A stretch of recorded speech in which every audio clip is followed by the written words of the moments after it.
श्रीकृष्ण अष्टोत्तरशतनामावलिः। ॐ कृष्णाय नमः। ॐ गोविन्दाय नमः। ॐ गोपालाय नमः। ॐ वासुदेवाय नमः। ॐ देवकीनन्दनाय नमः।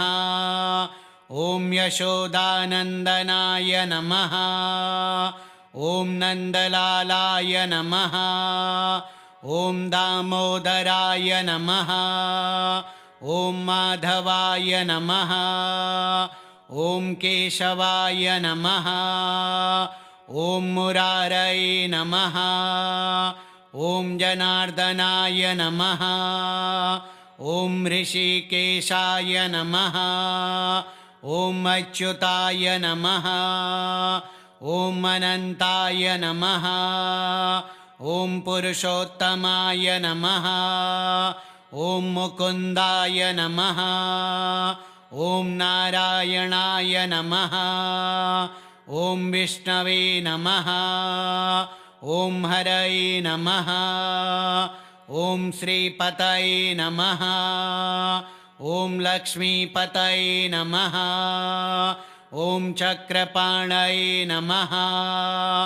ॐ गदाधराय नमः। ॐ पद्मनाभाय नमः। ॐ त्रिविक्रमाय नमः। ॐ वामनाय नमः। ॐ उपेन्द्राय नमः। ॐ मधुसूदनाय नमः। ॐ कंसारये नमः। ॐ पूतनामोचनाय नमः। ॐ कालियदमनाय नमः। ॐ गोवर्धनधारिणे नमः। ॐ गिरिधारिणे नमः। ॐ वेणुगोपालाय नमः। ॐ मुरलीधराय नमः। ॐ राधारमणाय नमः। ॐ राधावल्लभाय नमः। ॐ गोपीनाथाय नमः। ॐ गोपीप्रियाय नमः। ॐ वृन्दावनचन्द्राय नमः। ॐ वृन्दावनविहारिणे नमः। ॐ श्यामसुन्दराय नमः। ॐ घनश्यामाय नमः। ॐ नवनीतचोराय नमः। ॐ माखनचोराय नमः। ॐ लीलाधराय नमः। ॐ लीलामानुषविग्रहाय नमः। ॐ पार्थसारथये नमः। ॐ योगेश्वराय नमः। ॐ गीताचार्याय नमः। ॐ जगद्गुरवे नमः। ॐ द्वारकाधीशाय नमः। ॐ द्वारकानाथाय नमः। ॐ यादवेन्द्राय नमः। ॐ यदुनाथाय नमः। ॐ सात्वतांपतये नमः। ॐ अर्जुनसखाय नमः। ॐ भीष्मप्रियाय नमः। ॐ भक्तवत्सलाय नमः। ॐ करुणासागराय नमः। ॐ दयानिधये नमः। ॐ कृपानिधये नमः। ॐ शरणागतवत्सलाय नमः। ॐ दीनबन्धवे नमः। ॐ जगन्नाथाय नमः। ॐ जगदीशाय नमः। ॐ विश्वनाथाय नमः। ॐ विश्वम्भराय नमः। ॐ विश्वरूपाय नमः। ॐ परब्रह्मणे नमः। ॐ परमात्मने नमः। ॐ सनातनाय नमः। ॐ अव्ययाय नमः। ॐ अक्षराय नमः। ॐ सर्वेशाय नमः। ॐ सर्वात्मने नमः। ॐ सर्वपालकाय नमः। ॐ सर्वसाक्षिणे नमः। ॐ सर्वमङ्गलाय नमः। ॐ आनन्दमूर्तये नमः ॐ आनन्ददाय नमः ॐ मोक्षदाय नमः ॐ पुण्यदाय नमः ॐ धर्मपालाय नमः ॐ सत्यरूपाय नमः ॐ सत्यसङ्कल्पाय नमः ॐ शुभङ्कराय नमः ॐ मङ्गलमूर्तये नमः ॐ कल्याणदाय नमः ॐ अभयप्रदाय नमः ॐ वरदाय नमः ॐ सिद्धिदाय नमः ॐ ऐश्वर्यदाय नमः ॐ धनदाय नमः ॐ सौभाग्यदाय नमः ॐ आयुष्प्रदाय नमः ॐ आरोग्यदाय नमः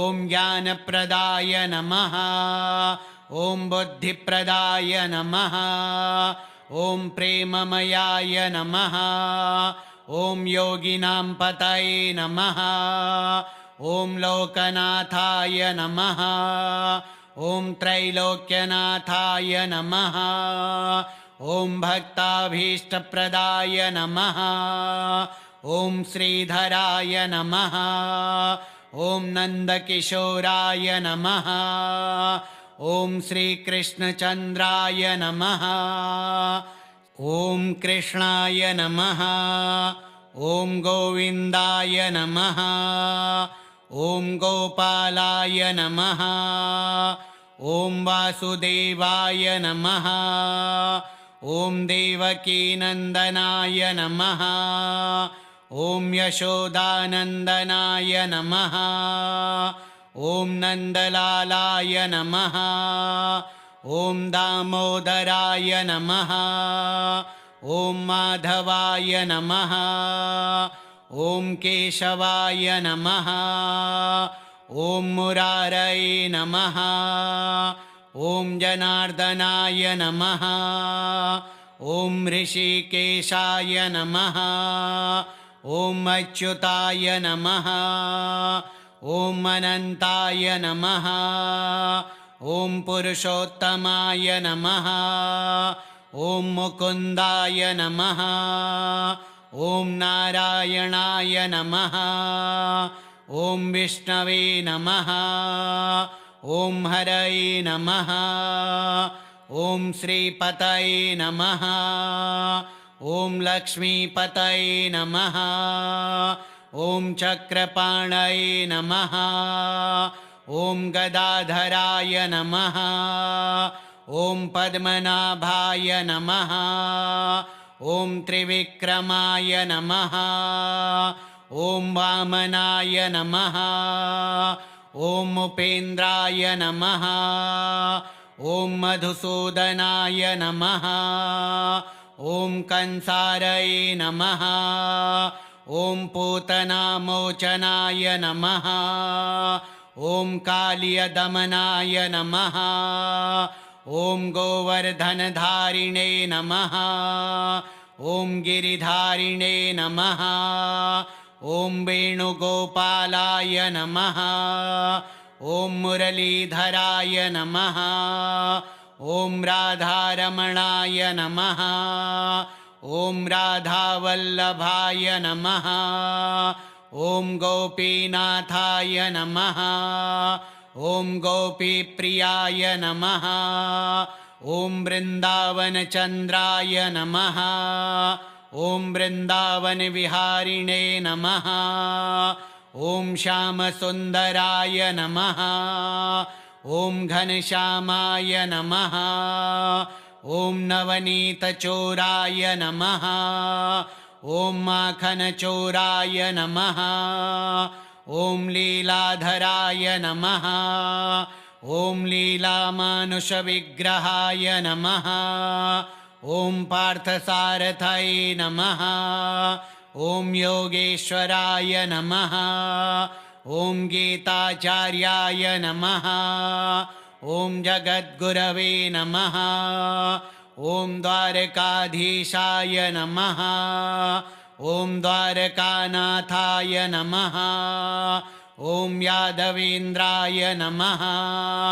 ॐ यदुनाथाय नमः ॐ सात्वतां पतये नमः ॐ अर्जुनसखाय नमः ॐ भीष्मप्रियाय नमः ॐ भक्तवत्सलाय नमः ॐ करुणासागराय नमः ॐ दयानिधये नमः ॐ कृपानिधये नमः ॐ शरणागतवत्सलाय नमः ॐ दीनबन्धवे नमः ॐ जगन्नाथाय नमः ॐ जगदीशाय नमः ॐ विश्वनाथाय नमः ॐ विश्वम्भराय नमः ॐ विश्वरूपाय नमः ॐ परब्रह्मणे नमः ॐ परमात्मने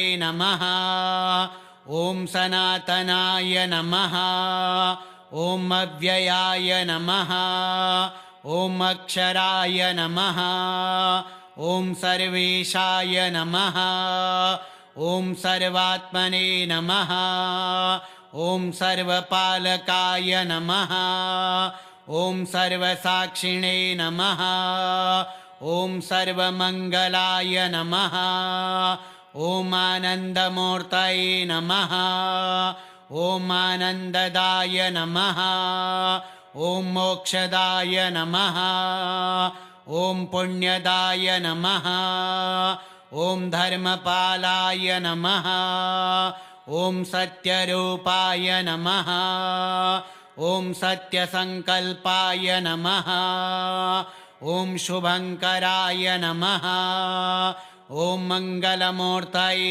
नमः ॐ कल्याणदाय नमः ॐ अभयप्रदाय नमः ॐ वरदाय नमः ॐ सिद्धिदाय नमः ॐ ऐश्वर्यदाय नमः ॐ धनदाय नमः ॐ सौभाग्यदाय नमः ॐ आयुष्प्रदाय नमः ॐ आरोग्यदाय नमः ॐ ज्ञानप्रदाय नमः ॐ बुद्धिप्रदाय नमः ॐ प्रेममयाय नमः ॐ योगिनां पतये नमः ॐ लोकनाथाय नमः ॐ त्रैलोक्यनाथाय नमः ॐ भक्ताभीष्टप्रदाय नमः ॐ श्रीधराय नमः ॐ नन्दकिशोराय नमः ॐ श्रीकृष्णचन्द्राय नमः ॐ कृष्णाय नमः ॐ गोविन्दाय नमः ॐ गोपालाय नमः ॐ वासुदेवाय नमः ॐ देवकीनन्दनाय नमः ॐ यशोदानन्दनाय नमः ॐ नन्दलालाय नमः ॐ दामोदराय नमः ॐ माधवाय नमः ॐ केशवाय नमः ॐ मुरारये नमः ॐ जनार्दनाय नमः ॐ ऋषिकेशाय नमः ॐ अच्युताय नमः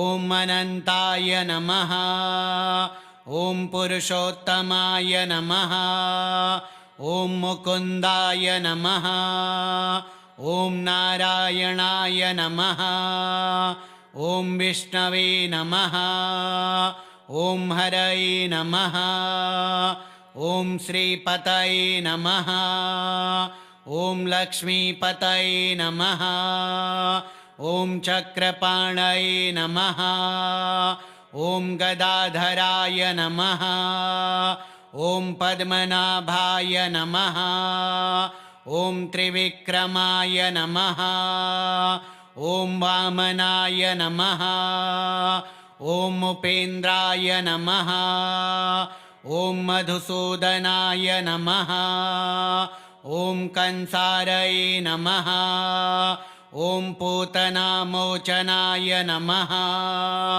ॐ कालियदमनाय नमः ॐ गोवर्धनधारिणे नमः ॐ गिरिधारिणे नमः ॐ वेणुगोपालाय नमः ॐ मुरलीधराय नमः ॐ राधारमणाय नमः ॐ राधावल्लभाय नमः ॐ गोपीनाथाय नमः ॐ गोपीप्रियाय नमः ॐ वृन्दावनचन्द्राय नमः ॐ वृन्दावनविहारिणे नमः ॐ श्यामसुन्दराय नमः ॐ घनश्यामाय नमः ॐ नवनीतचोराय नमः ॐ माखनचोराय नमः ॐ लीलाधराय नमः ॐ लीलामानुषविग्रहाय नमः ॐ पार्थसारथये नमः ॐ योगेश्वराय नमः ॐ गीताचार्याय नमः ॐ जगद्गुरवे नमः ॐ द्वारकाधीशाय नमः ॐ द्वारकानाथाय नमः ॐ यादवेन्द्राय नमः ॐ यदुनाथाय नमः ॐ सात्वतांपतये नमः ॐ अर्जुनसखाय नमः ॐ भीष्मप्रियाय नमः ॐ भक्तवत्सलाय नमः ॐ करुणासागराय नमः ॐ दयानिधये नमः ॐ कृपानिधये नमः ॐ शरणागतवत्सलाय नमः ॐ दीनबन्धवे नमः ॐ जगन्नाथाय नमः ॐ जगदीशाय नमः ॐ विश्वनाथाय नमः ॐ विश्वम्भराय नमः ॐ विश्वरूपाय नमः ॐ परब्रह्मणे नमः ॐ परमात्मने नमः ॐ सनातनाय नमः ॐ अव्ययाय नमः ॐ अक्षराय नमः ॐ सर्वेशाय नमः ॐ सर्वात्मने नमः ॐ सर्वपालकाय नमः ॐ सर्वसाक्षिणे नमः ॐ सर्वमङ्गलाय नमः ॐ आनन्दमूर्तये नमः ॐ आनन्ददाय नमः ॐ मोक्षदाय नमः ॐ पुण्यदाय नमः ॐ धर्मपालाय नमः ॐ सत्यरूपाय नमः ॐ सत्यसङ्कल्पाय नमः ॐ शुभङ्कराय नमः ॐ मङ्गलमूर्तये नमः ॐ कल्याणदाय नमः ॐ अभयप्रदाय नमः ॐ वरदाय नमः ॐ सिद्धिदाय नमः ॐ ऐश्वर्यदाय नमः ॐ धनदाय नमः ॐ सौभाग्यदाय नमः ॐ आयुष्प्रदाय नमः ॐ आरोग्यदाय नमः ॐ ज्ञानप्रदाय नमः ॐ बुद्धिप्रदाय नमः ॐ प्रेममयाय नमः ॐ योगिनां पतये नमः ॐ लोकनाथाय नमः ॐ त्रैलोक्यनाथाय नमः ॐ भक्ताभीष्टप्रदाय नमः ॐ श्रीधराय नमः ॐ नन्दकिशोराय नमः ॐ श्रीकृष्णचन्द्राय नमः श्रीकृष्ण अष्टोत्तरशतनामावलिः श्रीकृष्णार्पणमस्तु।